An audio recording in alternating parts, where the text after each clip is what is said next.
cold winter night in a remote village from Quebec, Canada. Me and my two brothers were asleep. We were 1, 3, and 6 years old. In the middle of the night, someone entered our house without knocking, walked around, and was talking to himself. Our house is 2 miles from the village in a rural area. My father woke up, went to the living room, and there the guy was. He had a car accident 1 mile from our house with his buddy who instantly died, and his scalp fell in front of his face. He was drunk and his body was frozen. He was speaking to himself, "I'm gonna die." The fact that his face was partially frozen might have saved his life, preventing him from losing too much blood. My father took him to the hospital that was 25 kilometers from our house by car. He did survive. To this day, my father is still... I wouldn't help him. I would not help him.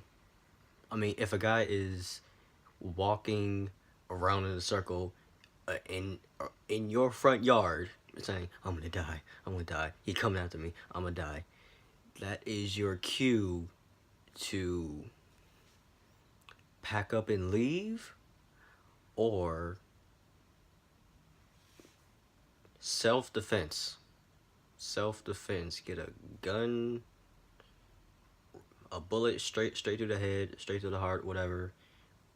Or if you have a sword, which I really do want one. I really do. I want a sword. But I know that dream is only a dream.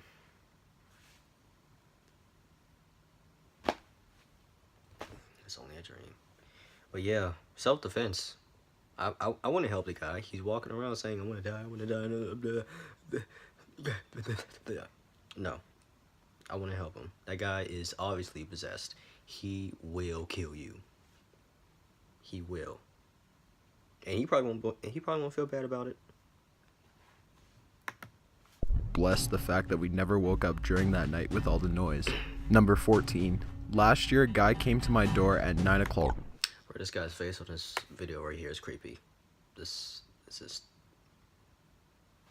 staring, smiling, so it's just so evil. And my heart is jumping right now. It's racing. I don't want to do that. I'm not good with scary anything, okay? I am a punk, and that's real. I'm not afraid to admit it. And you know what? That proves to you all that I'm not afraid to get out of danger if something scary after me. I mean, you know, friends and family, stuff like that, I love them. I love them to death. I love them like I basically love my own life. Well, I wouldn't go that far. I love me more than them. I'm just kidding. I really can't say that because I know that they will see this and they. Let's get back to the video. Night. He knocked and I got my mom and she went out to see what was up. By the way, we live in a very rural area, so visits that late are extremely uncommon and strange. The guy talked to my mom about how he was opening a business, asked whether she liked American-made products, then handed her a Clorox container as a sample. He went back to his minivan and opened it to get a vacuum cleaner when my mom saw 5 other men sitting inside. She told me to run and get the police since we didn't have a landline. I couldn't find it, so I got my knife and stood around the corner. She threw the container outside and told them to get the hell off her property. They peeled out of the driveway and we never saw the car again. 2 months later, my mom found a single bearded guy putting filled garbage bags by the back door. She asked him what the hell he was doing and he responded by saying, "This is for your little girl." Again, she told him to get the hell out. Then we went through the bags. They were filled with garbage, dirty clothes, and empty tampon containers. Number 13. When I was a kid, I was always the last kid picked up by the bus driver to go to school. One day I was waiting for the bus by myself and a bus with no kids pulled up. The bus driver smiled and told me to hop on. I just had a bad feeling. I said, "Where are the other kids?" He said, "We will go get..." Next questions, you run. What are you doing? You don't... Where are the other kids at? This bus driver staring. This bus driver is smiling at you saying, "Get on. Come on.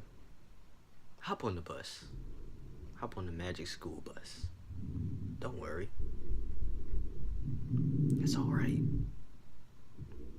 Just a friendly neighborhood bus driver, and you gonna be like, where are the other kids at? I'm apparently the only one here. Like, no, it's fine, it's fine, it's fine. I only pick you up today. Nope. Would have gone back inside. Had my had a parent drop me off. Had my brother drop me off. Someone else drop me off at school, or I'll walk. I'm not risking it. More and more pushy, but didn't do anything crazy. I kept just saying no, and he shrugged and left. The real bus pulled up a few minutes later. I went to school, and my parents didn't know until I mentioned it that night. Looking back, they were pretty worried. I remember them scrambling to make a few phone calls. Number 12. It was very early morning or late at night, whatever you want to call it. Around 5 a.m., still dark, my dad and brother and I were in the car driving to the mosque. On the way there, there's a dimly lit road with a forest on both sides and a bend that makes it difficult to see. Bear in mind this isn't a residential area. There isn't even a sidewalk, and the nearest intersection is a good kilometer either way. So we're driving, we get to this bend, and just before it, we see a figure sort of waving us down.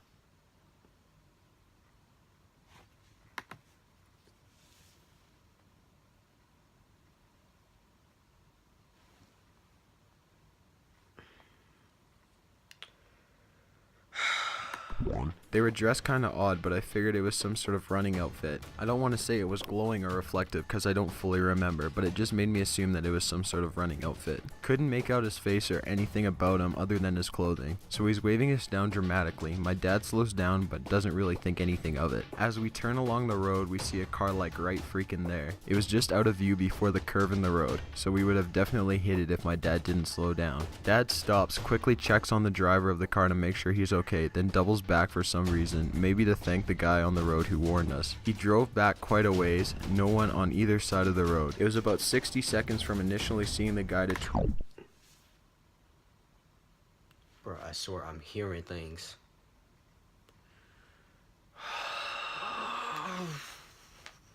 What reason?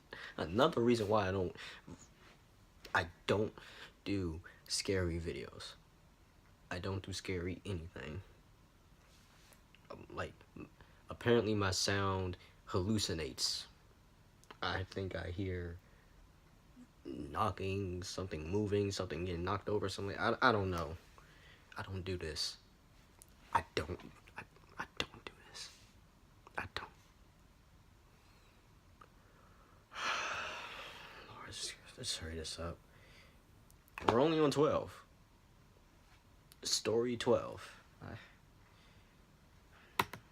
around to where he was, so no time for him to really go anywhere. Number 11.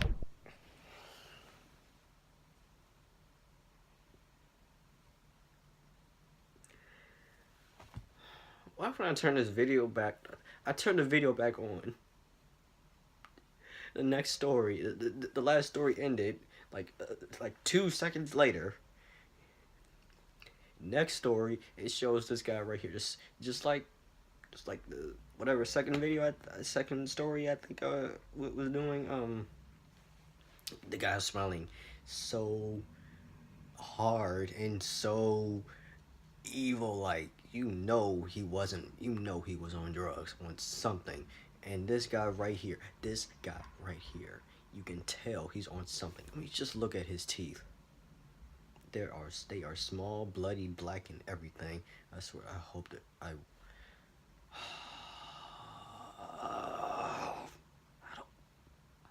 no jump scare. I hope there's no jump scare.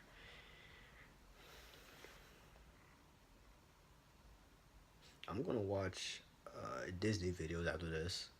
I'm gonna watch a cartoon video, something that makes me smile and everything. I don't want to do this. I don't want to do this no more. I'm not gonna do that. I might as well not upload a video Wednesday.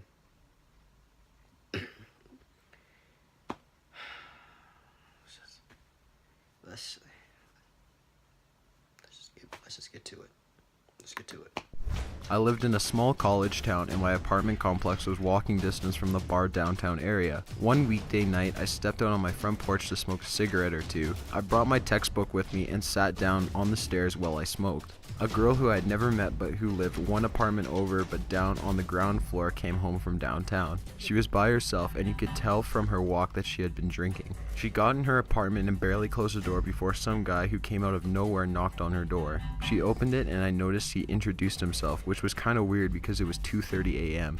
Who comes to a strange girl's apartment at that time? So I decided to stay outside and pay attention. They ended up talking for over 10 minutes. She acknowledged how weird the situation was but didn't know how to end the conversation. He would do the creepiest things like how he reached up and stroked her hair at least 3 times and would try and slowly inch his way closer to her and the door. I made a point of being loud with my textbook so he would know I was there, and he had disappeared as eerily as he had come. We called the cops and days later they had the girl and me sit with a sketch artist. As soon as the sketch was made public, floods of calls came in.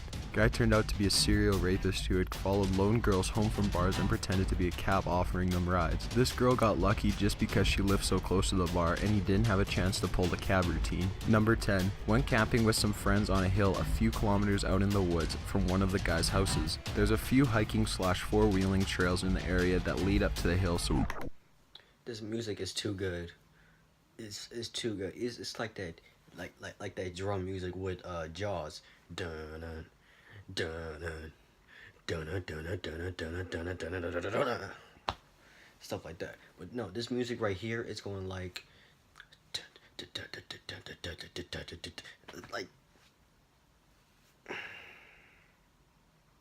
I don't know what I just did right there, to be honest, but I don't like it. It's too good.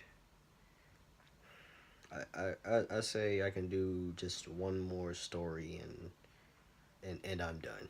I can't do this no more. This stuff is too.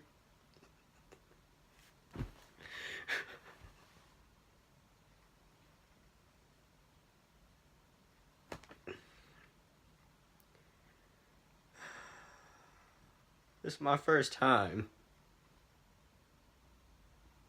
I'm already pressuring myself to quit. I'm already pressuring myself to quit. I'm already pushing myself off the limit.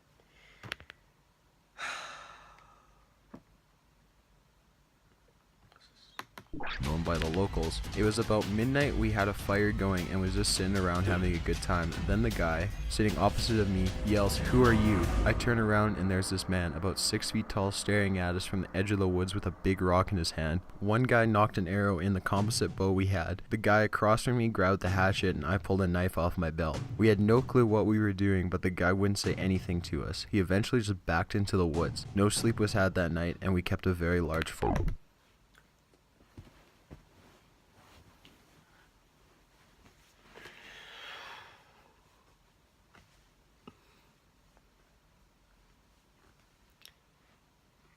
So you gonna encounter a 6-foot man or beast, whatever was in the woods, and you so happen to scare him off with whatever you had,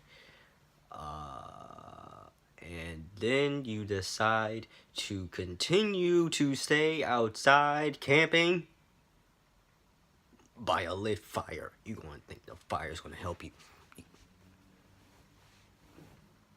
You gonna think the fire's gonna help you? Really? The fire's gonna help you. The fire may provide a small amount of flame, or however big you decided to make it. But fire, really, you gonna depend on fire?